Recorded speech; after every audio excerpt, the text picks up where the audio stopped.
In the case of coins, you had prior knowledge. You thought most coins are essentially fair coins. Do you see what I'm saying? So you put higher probability for the 0.5 heads and lower for everything else. Right? That's what you did. So the question is, I want to do that for the candies. So obviously there's nothing natural about candies. You don't quite know. So I'm telling you the following thing. Suppose there are actually 5 kinds of bags of candies I made. Okay? The first kind had 10% the first H1, H1 basically is 10% of the candy bags. And all of them are cherry candies, fully cherry candies. And there is a 20% of the bags, which is H2 type. They have 75% cherry candies, 25% lime candies. Okay? And then 40% 50-50. And 20% 25-75. And the other 10% 100% lime candies. You notice this is a prior on the candy bag distribution. Given this, you would assume that the candy bag that's most likely is the 50% cherry, 50% lime. That's where you start. You understand what I'm saying? We do have prior probabilities. By the way, there is this idea called fallacy of prior.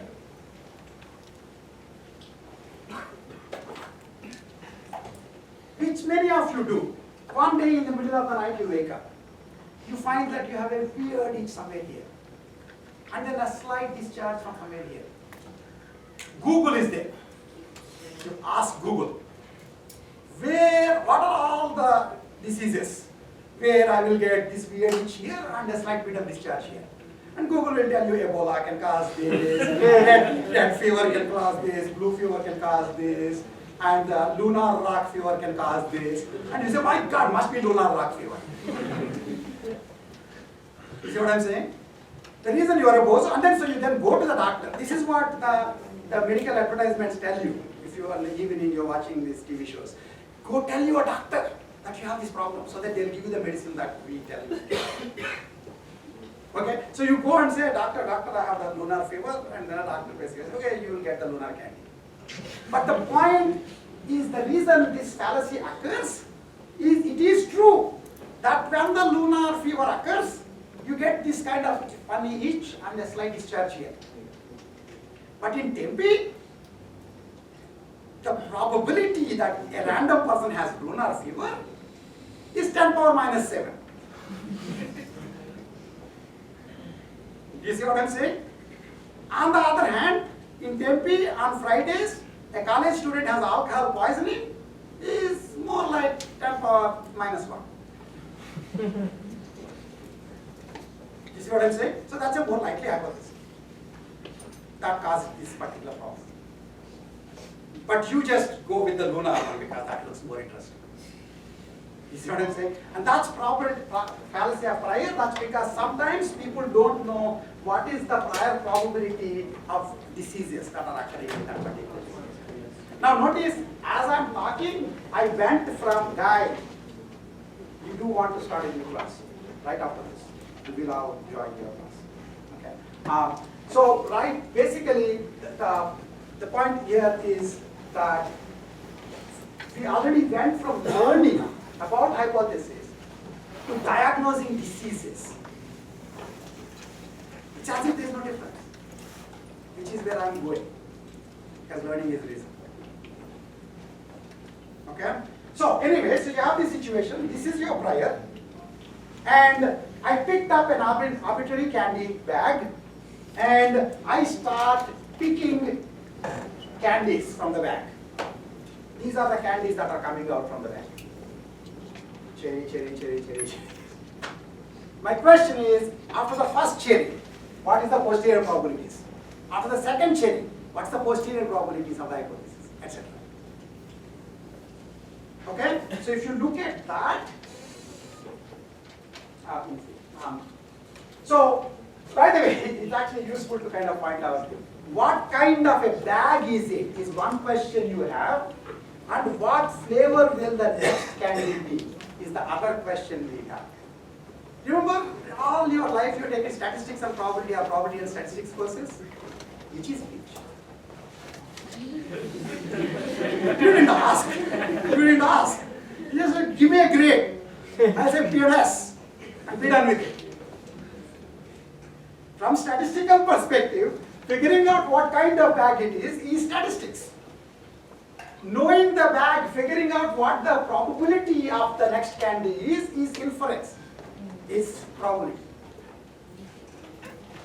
That's the probability in statistics. So now you know. Okay.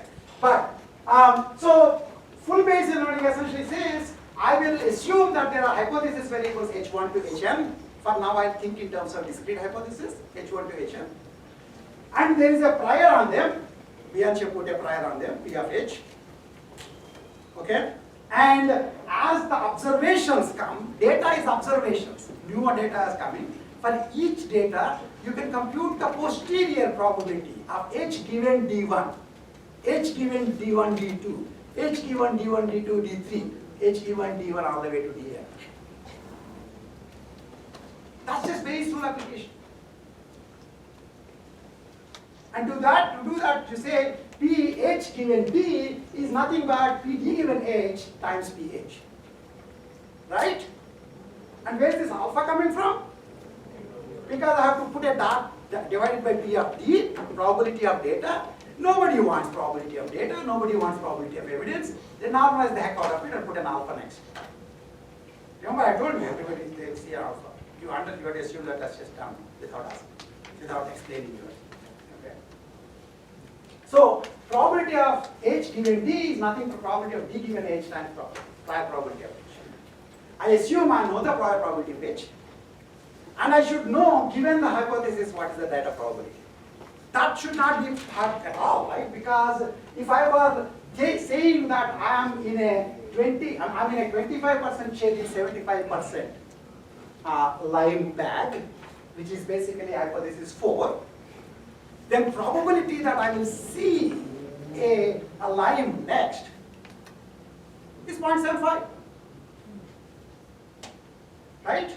Hypothesis gives you the data probability. So from the disease symptoms perspective, who are the diseases, who are the symptoms?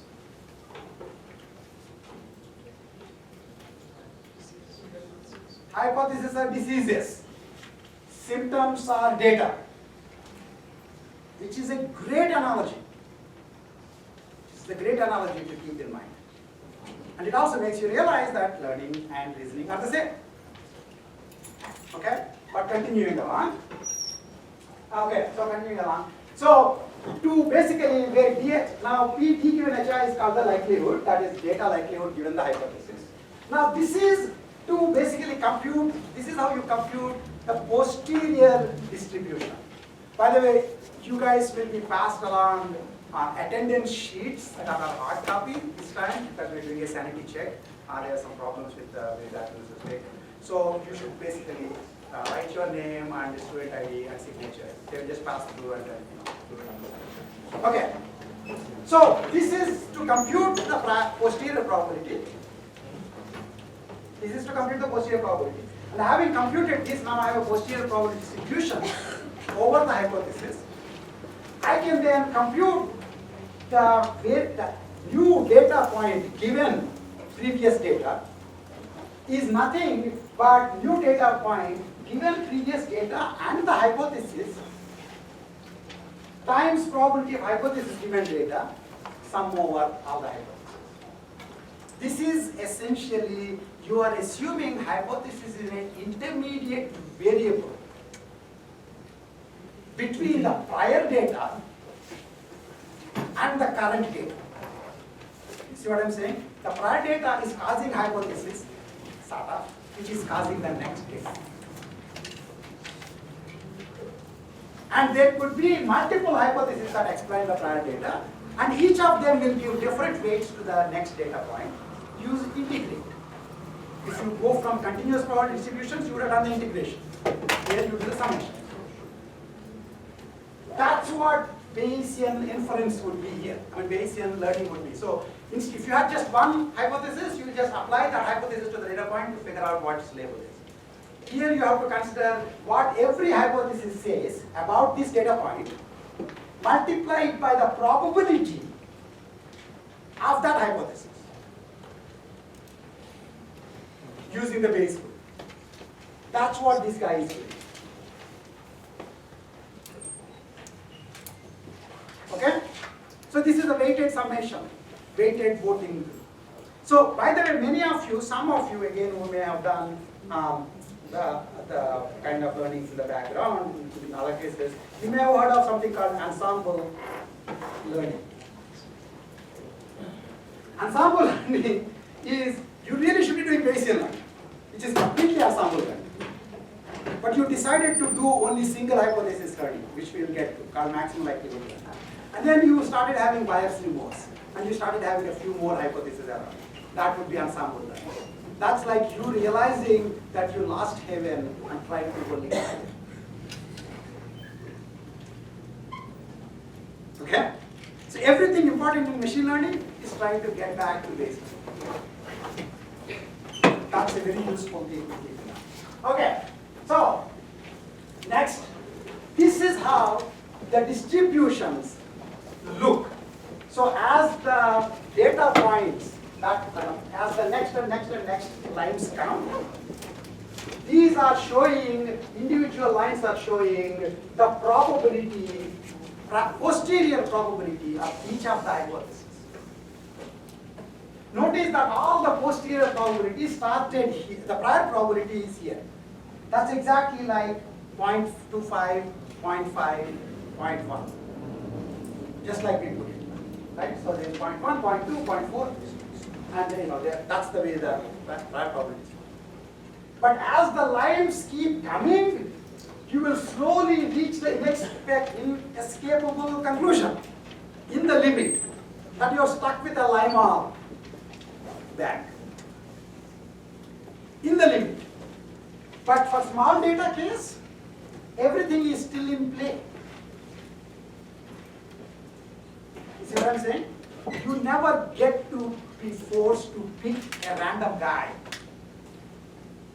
You just let the data slowly make a winner emerge by driving down the other guy's probability, if there is to be a single winner. In fact, a winner is not even needed for them.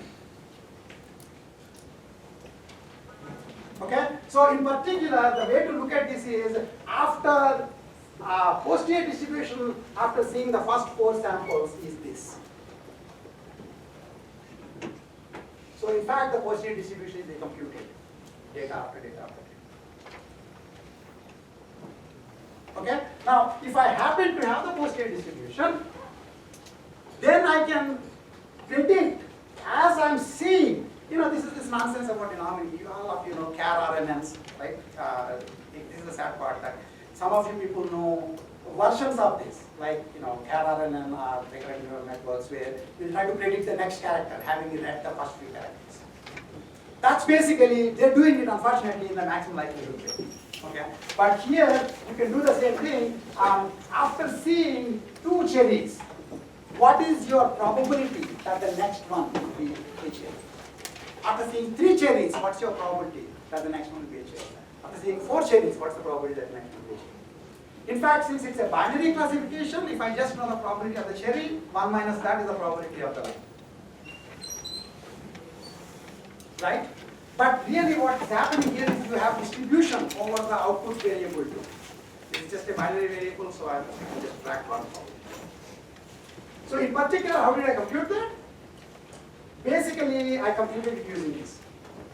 It's the same idea. I just said probability of x given d is summation over all the hypotheses, probability of x given d and h, and times probability of h given d. Now, by the way, as if it's not enough, I forgot to point out this Bayes network here. This is what I have in mind about the hypothesis. I said hypothesis is a random variable. Data are random variables too. So tell me what the Bayes network looks like. This is my idea. Hypothesis causes data. Because of which, given the hypothesis, data 1 is independent of data 2, is independent of data 3. Remember this? This is IID assumption. Not IID assumption, because the same hypothesis is causing each of the data points, and the data are independent of each other given the hypothesis because of the Bayes network configuration. So this is the idea you have about how hypothesis is causing them. Again, the causing in the Bayes network sense, not real causation. Okay? So Bayesian prediction is optimal regardless of the data size. This nonsense about small data learning, big data learning, it's all because you are not doing Bayesian prediction. Bayesian prediction is optimal, period. Nobody can do better than that. But doing Bayesian prediction is hard. So we do something else. Okay? It's intractable because you have to maintain the posteriors of all the hypotheses and do the prediction by sum or integration. We don't do sums, we don't do integrations, we don't like disjunction. When I said person, why didn't you guys think of a man, half woman walking like this? Why didn't you? The entire civilizational problems come because you guys didn't think about it. You see? Basically, you just assume man, you assume the zero probability to the woman. From a Bayesian perspective, giving any hypothesis, the first thing you can do to a hypothesis from a Bayesian perspective is what? Give a zero prior probability. Give a zero prior probability. If you do that, then how much ever evidence that hypothesis will never come. By assuming, when I said person, start thinking about a man, you basically gave probability to be zero. So then all the data looks so inconsistent. And at some point of time is zero.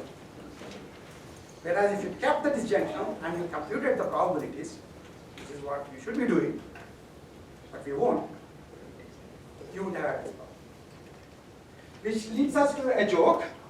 That in fact, as I said, all learning, in fact, all the people, all the important people, all the people who know what's going on in learning, not the bozos who think how many layers and how many, gates. They all assume Bayesian learning is what we wanted to do and realize that's the heaven that we lost. And they try to get back to it. So at some point of place, I guess, I don't know where it is, let me see if I can do that. At some point of time, I'll show you, there is a set of jokes that are attributed to Jeff Hinton by Jan LeCun. One of the jokes goes like this, that Radford Neal, who is one of his colleagues as well as students, one time in the group meeting apparently tried to say that, not everything is Bayesian learning. And Jeff Hinton said, I didn't hear you because my prior probability that you would say something like that was zero.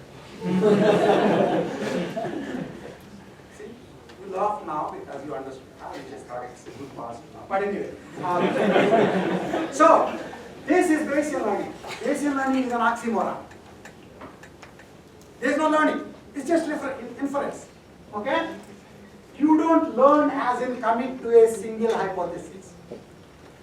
So from a Bayesian perspective, learning is actually filtering, slowly changing the posterior distribution of the hypothesis as the evidence flows in terms of data, which is what is classical inference. It is not learning equal to optimization. Everywhere else you hear learning is optimization. That's because you've already given up on theory. You see what I'm saying? You have to understand why these things happen. Okay? Just to give you this idea, this is how robots localize themselves. Okay? If a robot is suddenly put in and it knows the map of the room, but it didn't know which part of the room it is in. Look at what happened in the beginning. When I go to it, you'll see in the beginning, the robot, there are red dots everywhere. That means based on the prior probability, the robot basically assumes I could be there anywhere in the building. Then it starts walking around, throwing its sonar here and there. And the reflections come back to it. They are noisy reflections. Based on the evidence, it computes the posterior distribution of its position variable. After some amount of walking, its understanding of its position becomes much better. Then you would say the robot localizes. This is called SLAM, this is called filtering, this is called Kalman filtering. And if you look at that, and if you think of those red dots as hypothesis, and the sonar as the data points coming in, you have Bayesian. Okay? There really is no difference between Bayesian learning and Bayesian. Just the word learning is a bad word. Yes? So are those red dots where the robot takes itself is? Yes. So I put you randomly, into this building. You know the map of the building. It's not SLAM actually, it's just localization. SLAM is simultaneous localization and mapping. This is the case where you know the map of the 5th floor. And then just arbitrarily drop you in one place. And you are walking around trying to figure out where you are. You are trying to orient yourself. In a mall, it happens all the time. That's why the mall basically says you are here. But they don't say you are here to you. They say you are here on the map. And that they localize you, then you will figure out where the, good. I might have missed this, but is it possible to do Bayesian learning without knowing the true probability? The prior? Yeah. Yeah, it doesn't matter. I mean, if you don't know prior, you can always put prior to be uniform prior. And one of the interesting questions, by the way, is if you don't know. So this is actually a very good question. By the way, this is also the reason why Bayesians and frequentists used to fight. The frequentist guy, like you, would ask, where did you get this prior? In fact, statisticians hate prior knowledge. They want you to act as if you are a turnip that just fell off a tree. Okay? You don't know anything about the world. Only thing you know about it is the data. If you know anything about the world, you say you are prior conceptions, preconceived notions, prejudiced. Hey, you get along in the world because you are prejudiced about how the world works. Otherwise, you'll be like that kid who says, I won't say it's a bus. Do you see what I'm saying? Okay, so the question, of course, is that they'll ask where is the priors coming from, and the idea basically is if you don't know the prior, pick a prior that has the least amount of knowledge. You see what I'm saying? So imagine I have a variable, it's a continuous, I have a discrete variable, okay, which is this region, and I don't know exactly what the values it takes are, and I want to pick a prior that makes the least amount of additional assumptions. So I'll give you two examples. One prior I'm considering is this. The other prior is this. Which one is better? Second one, because second one is uniform, it's saying everything is possible. Right? The next question. This time I have another variable, this is going from minus infinity to plus infinity, like your grades. Right? And accumulators, okay? And I don't know how they're supposed to happen. And if I say bosons only take 471, they're all possibly, not very smart, etc., then I'm preconceived. I'm using preconceived notions. Right? So how do I pick a distribution that makes the least amount of knowledge assumptions? Well, I can just say, yeah, since the uniform distribution over here, we put a little uniform distribution like that here. That's bosonous. Because over infinite interval, an epsilon uniform distribution will be diverging. Because the whole point of distributions is the area under the curve has to be 1. You know where I'm going with this? Most of you, just like you picked uniform here, what would you have picked for a minus infinity plus infinity? Why? You do many things without having any idea why you do it. You do probability studies, like, something is probability, something is studies, I did it. I took normal distribution. Why did you take normal distribution? It turns out that if you set the problem of find me a probability distribution that makes the least knowledge assumptions, which can be formalized in terms of the notion of entropy of a distribution, the answer comes out for continuous variables. The answer is normal distribution. Here, interestingly, what you are trying to do is you are trying to do minimize, maximize. By the way, entropy is knowledge.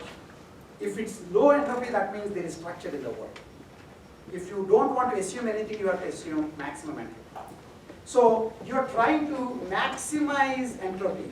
Pick me a distribution that maximizes entropy. This looks like a simple calculus maximization minimization problem, right? Wrong.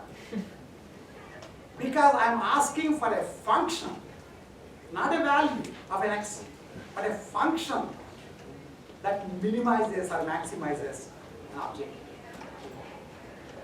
There is an entire field for it. What is it called?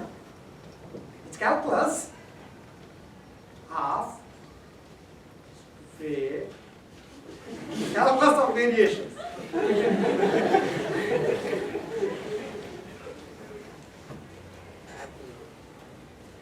So using calculus of variations, you can prove that normal distribution is the best functional form that has the highest entropy in a minus infinity to plus infinity random variable, which is why you basically pick. So the answer to your question then is, if I don't know anything, I'll assume normal, I can't be wrong. For continuous. If I don't know anything, I'll assume uniform, I can't be wrong, because I didn't make up anything. I'm allowing everything. Okay? Good question. Okay. So this we saw. Now comes the interesting part. Bayes learning is too hard. Okay? It was fun, but it's hard. Okay? Because you have to basically keep track of all these hypotheses. In some specific cases, Bayesian learning can actually be done. In most cases, it's interactive.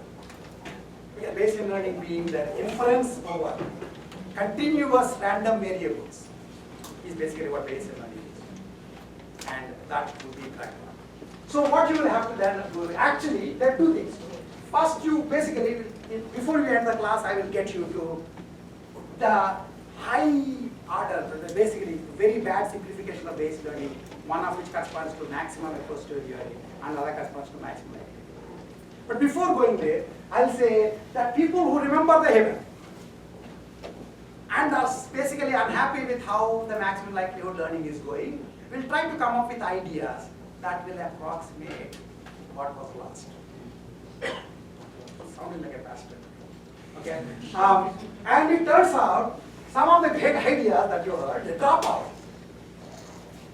It's essentially Bayesian learning. It's a form of a better approximation to Bayesian learning because it's allowing you to keep different neural network configurations, because by updating only some neural networks in some iterations, basically by assuming that some connections don't exist randomly, you're acting as if there's a random set of hypotheses whose posterior you're slowly computing over infinite number of examples. And the inference didn't require maximum, the costly integration, because when the inference time came, you said everybody is in now, with whatever weights you have. So it becomes like just a single network doing the inference, except that single network was built as different pieces of this network. Because in essence, you are updating different parts of the network at different times. Do people see this? So dropout was come out because Jeff Hinton knew that really eventually we need to do Bayesian learning. The other idea is random forest, which we won't talk about, a very simple idea in machine learning other than just like maximum likelihood idea of. So there are like three simple ideas in machine learning, right? One is neural networks, and which is basically loss function minimization. The other is naive Bayes, which we hopefully will talk about at some point of time, maybe next class, that maximizes likelihood. And then the third is decision trees, that maximizes information gain. We didn't talk about it, but some of you may have heard of it. And there is an idea called random forest.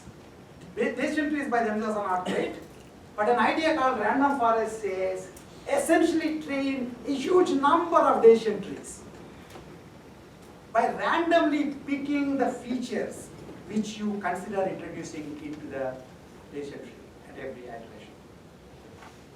And then you will get a forest of trees, and you do voted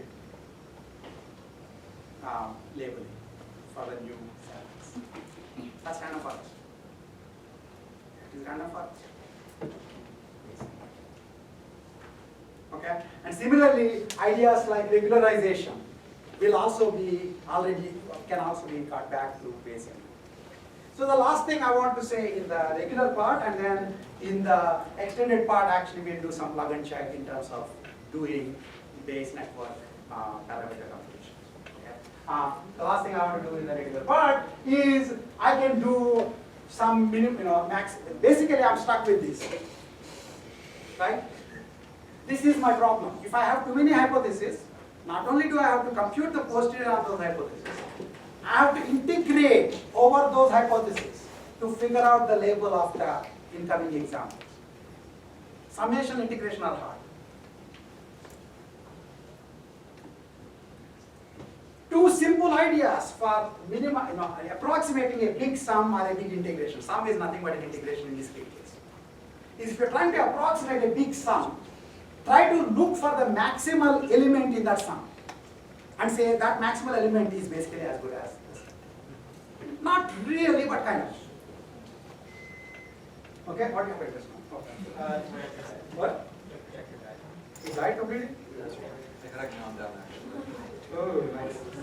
What do I do then? Okay, I'm not completely sure. I think the projector, right? Okay. Let's just, let me do this and then I'll try to write this.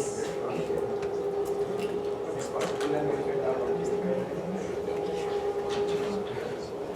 So, you are essentially looking at this, right? PXD is sum over I, PX, PHI, PHI given, PHI given G. Okay? And this summation is being used to compute the label for the next example. Okay? To do this, instead of looking at all the hypotheses, that is for H1, H2, etc. And by the way, this particular part, because the network looks H causes D,